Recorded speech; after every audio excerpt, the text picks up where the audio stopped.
Thanks for stopping by for Convertible Conversations, everybody.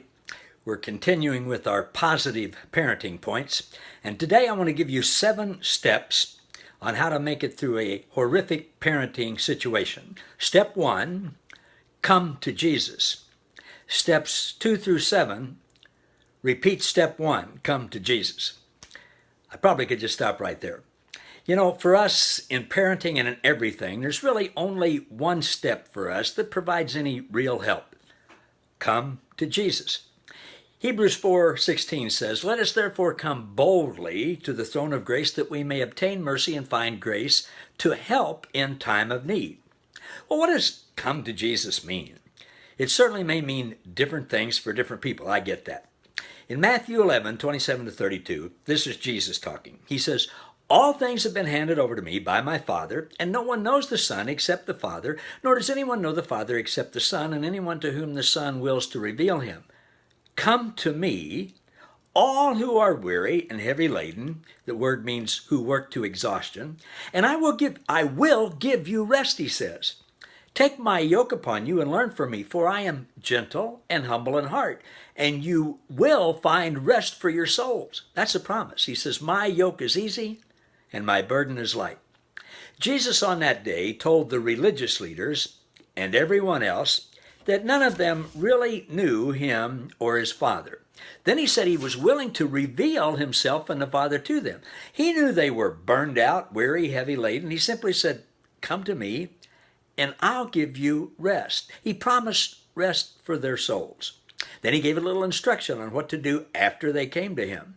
There are a lot of religious interpretations on what that means, and I'm simply going to give you the Message paraphrase because to me it captures the essence I believe Jesus was saying. Now this is important in parenting because we all get tired in parenting. I mean, it's hard work. And in grandparenting, it's fun, it's wonderful, but we can get tired. So here's the Message version, Matthew 11:27 to 32. Jesus resumed talking to the people, but now tenderly. He said, "The Father has given me all these things to do and say." This is a unique father and son operation coming out of the father and son intimacies and knowledge. No one knows the Son the way the Father does, and no one knows the Father the way the Son does. Jesus said, "But I'm not keeping it to myself. I'm ready to go over it line by line with anyone willing to listen." Are you tired, he said, worn out, burned out on religion? Could say burned out on parenting or whatever. He says, "Come to me. Get away with me and you'll recover your life." Wow, you'll recover your life. I'll show you how to live. I'll show you how to take a real rest. Walk with me and work with me. Watch how I do it. Learn the unforced rhythms of grace. He said, "I won't lay anything heavy or ill-fitting on you. Keep company with me, and you'll learn to live freely and lightly." So in Jesus' words, as translated there by Eugene Peterson, coming to Jesus literally means resting.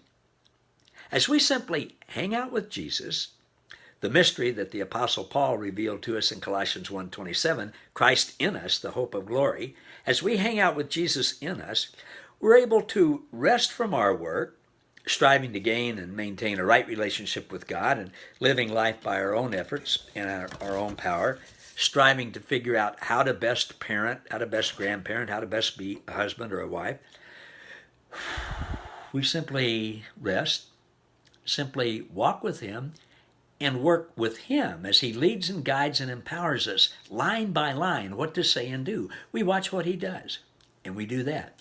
In the process, we learn the unforced rhythms of grace. It's like you can whistle again and have a little spice in your step.